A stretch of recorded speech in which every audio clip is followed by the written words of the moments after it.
Campers. Campus. That's my school team name.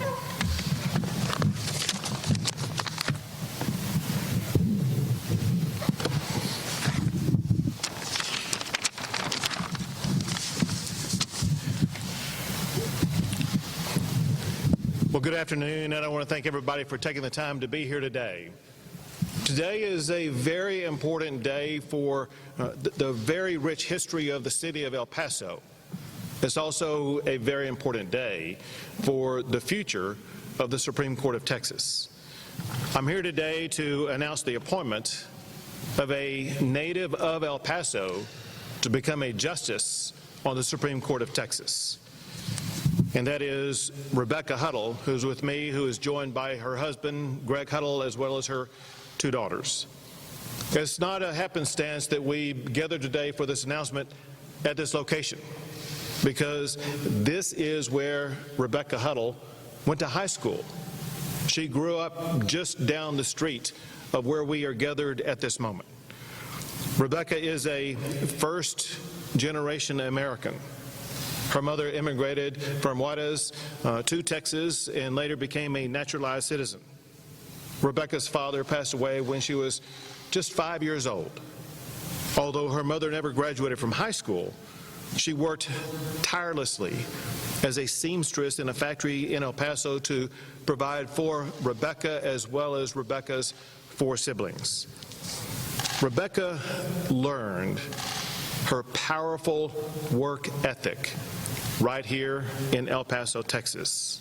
Growing up, learning the lessons from her mother, growing up, learning the lessons from her fellow El Pasoans about what it means to work hard, to strive, to achieve bold things in your lives. After graduating from high school, she earned a scholarship to Stanford University.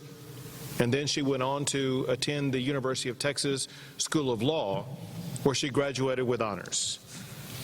Her legal skills are absolutely extraordinary. In addition to being one of the leading partners at one of the most respected law firms in the entire nation, she also has served as a justice on Texas's first Court of Appeals, which is located in the Houston area. She has a proven respect for the rule of law and for the role of the Constitution. Texans depend on a fair and impartial justice system and judges who follow the law as written. I know that Rebeca will faithfully defend the Constitution and will go to work every single day for the people of Texas. This appointment is available because of the retirement and departure of former Justice Paul Green. I want to thank Justice Paul Green for his legacy of service to the state of Texas, to the Supreme Court of Texas. And we wish him well for his future, and I want to emphasize how much he will be missed. I'm confident, however, that Rebeca Huddle will be a shining example of what a Supreme Court justice can be and will be in filling the shoes of Justice Paul Green. So, Rebeca, I want to congratulate you and thank you for accepting this responsibility, and say congratulations to both you and your family. Thank you so much, Governor Abbott, for that kind introduction and for the generous remarks. It is a tremendous honor to serve the people of our state as a justice on the Texas Supreme Court. I'm deeply grateful for the trust that Governor Abbott, you have placed in me by appointing me to do this important work. I pledge to work hard every day to faithfully apply the law as written in every case that comes before the court. I won't legislate from the bench. I will do my very best on every case. I'll treat every case as the most important case that comes before us. No matter the issue, no matter the litigants involved, no matter what resources they have, no matter where in Texas the litigants come from. Because that's what the people of Texas can do and should expect from our judiciary. even-handed, impartial, fair, and respectful treatment for every litigant, and faithful adherence to our Constitution and other laws. And speaking of what part of Texas you're from, really grateful to you, Governor Abbott, for making this important announcement here today in this place that is very dear to my heart. This day would have been special for me, and it's a day that I would have remembered the rest of my life, no matter where it took place. But it has extra special meaning to me because it's here in my hometown of El Paso, in central El Paso, where I grew up, at Austin High School, my old stomping grounds, and just 6 blocks away from Porter Street, where I grew up my whole life. I'm proud to be an Austin Panther. I'm proud of this school and the important work that's being done at the Sandra Day O'Connor Public Service Academy here. I'm proud of my classmates from Austin High School and other Austin alumni who have really stepped up in recent years to give back to our community through significant support of athletic boosters, through support of financial scholarships for Austin Panthers going to UTEP, other colleges, and technical schools. I know firsthand that scholarships can be life-changing. So thank you, Governor, for being here in the place that's so meaningful to me. I also want to thank Greg and the girls, my family, some close family and friends who are here today to share this special day with us, my madrina.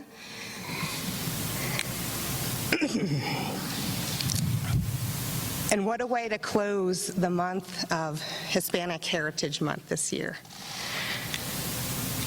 I want to close on a point that I've already made, but bears repeating, and I want to emphasize. I'm so deeply honored to do the work that's awaiting me at the Texas Supreme Court. I pledge I'll faithfully apply the law as it's written. I understand the magnitude of the trust and responsibility that the governor is placing in me and in every justice of the Supreme Court. And I'll work hard every day to earn that trust anew. I'll work hard every day to earn that trust anew when I go to the Texas Supreme Court to serve the people of our great state. Thank you. Thank you so much. We'll be happy to take a few questions. Sure.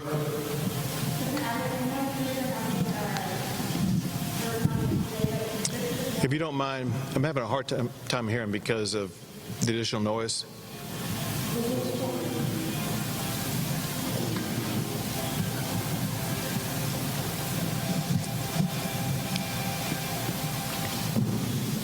And if you could speak up a tiny bit also.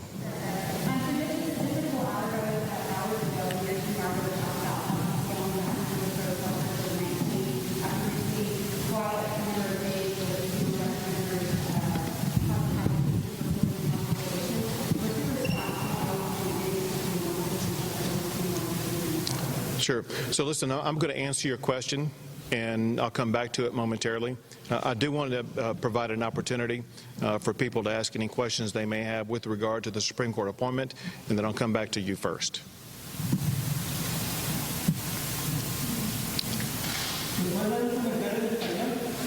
Claro que sí.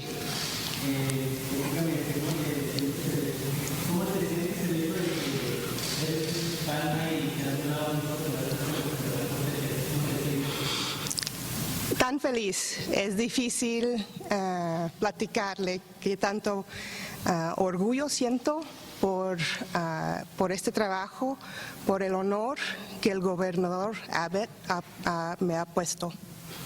Lo único que siento es que no está aquí mi mamá para compartir este feliz día.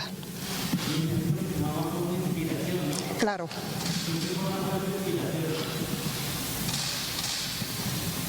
Trabajó totalmente día y noche para que nosotros podríamos tener mejor vida.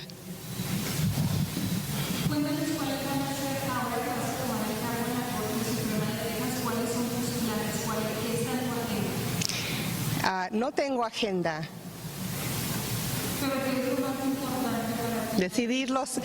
Sí, quiero decidir los casos que vienen a la corte.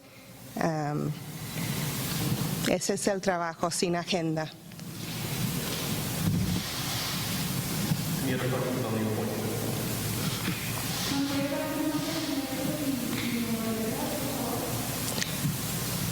Perdón, no te oí. Ajá.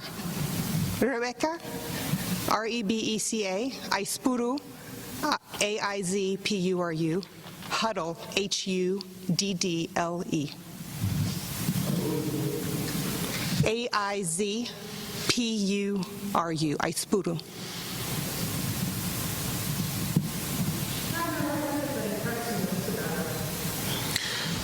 First, her broad-based legal skill set, having worked at a law firm that I'm very familiar with, which is one of the premier law firms, if not in the country, in the entire world.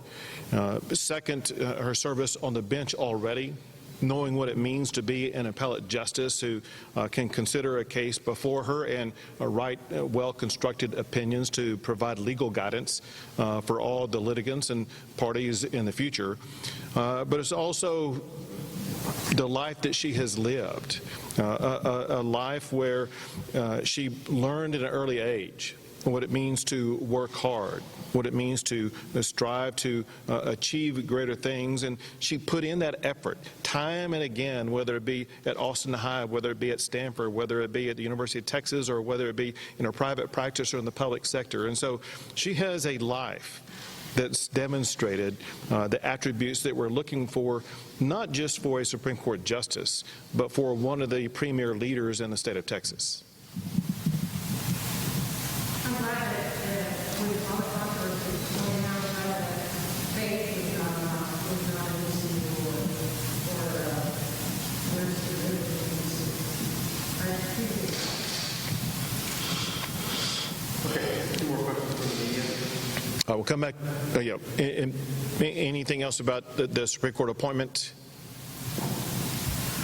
Come back to your question. I'll let you ask it again. I think I remember it, but I want to make sure I get every component of it.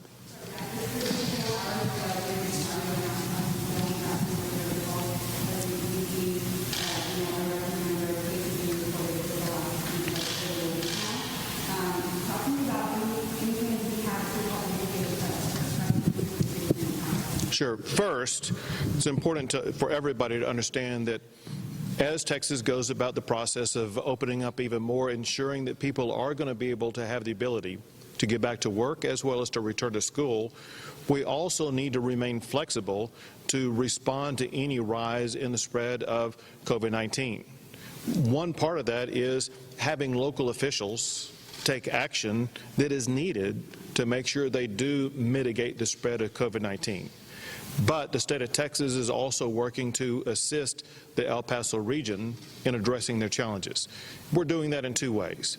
First, Texas has already provided the El Paso area more than 2 million masks, more than 100,000 face shields, and then in addition to that, we are providing El Paso County Independent School Districts with an additional more than 2 million masks, and altogether more than 4 million pieces of personal protection equipment.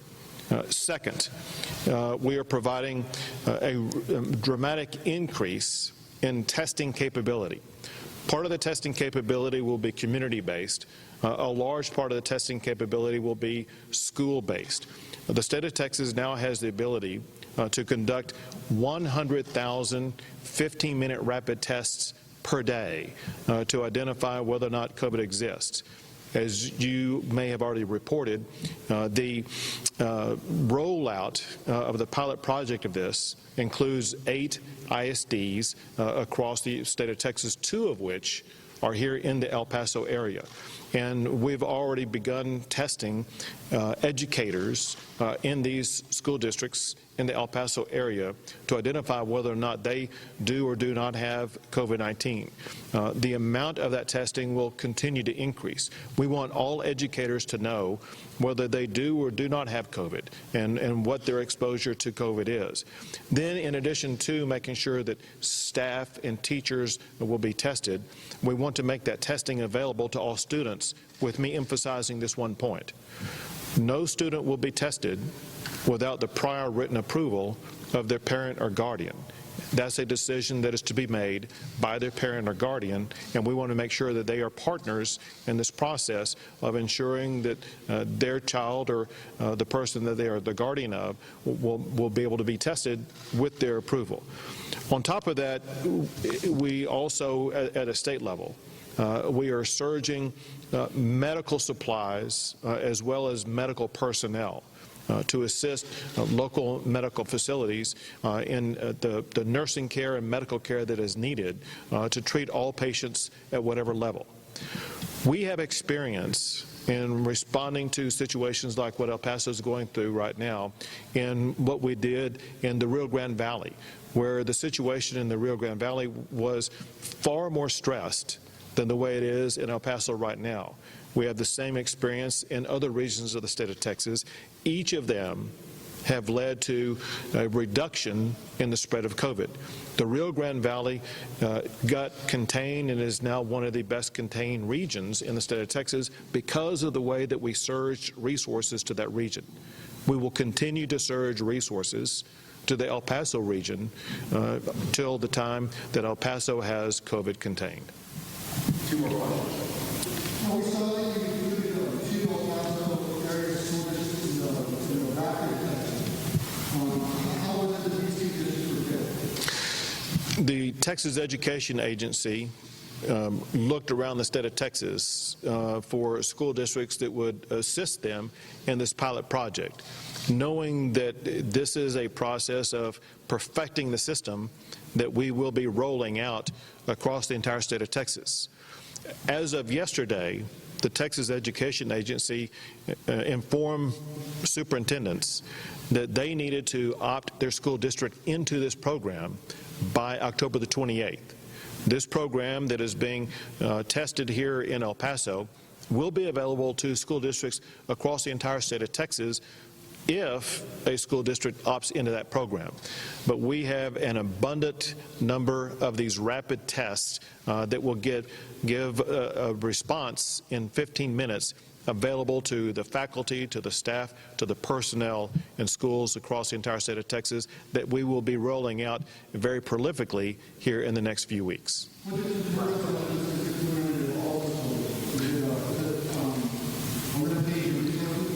No, the only limitation about whether or not it will be implemented in a school district is whether or not that school district chooses to opt in.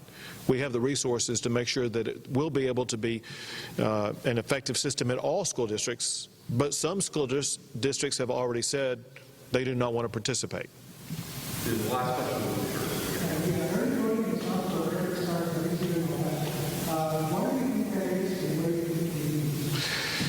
For one, it's always good to see a large voter turnout. We believe this is a sign of great interest in the election. Obviously, there is great interest in the presidential election. I do want to emphasize two things about voting in this particular election. One is this is the first election that has not had straight ticket voting. And so if a person goes in to vote for president, they need to understand that they have to continue down the ballot if their vote is going to count in all these other races. And so we urge people to continue to go all the way down the ballot. Second is we have provided additional days of early voting so that people will be able to go cast a vote in a less congested setting so that they will be safer from contracting COVID-19. Thanks, guys.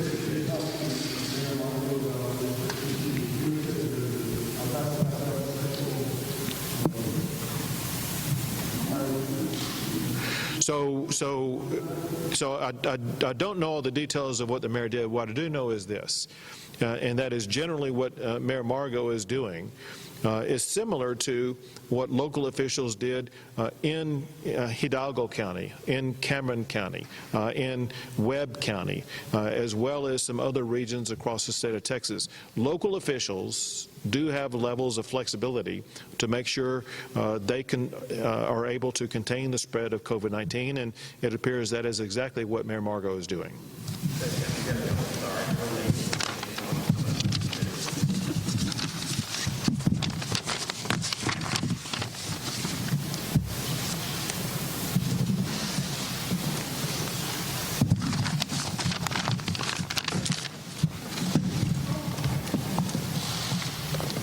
Thank you all.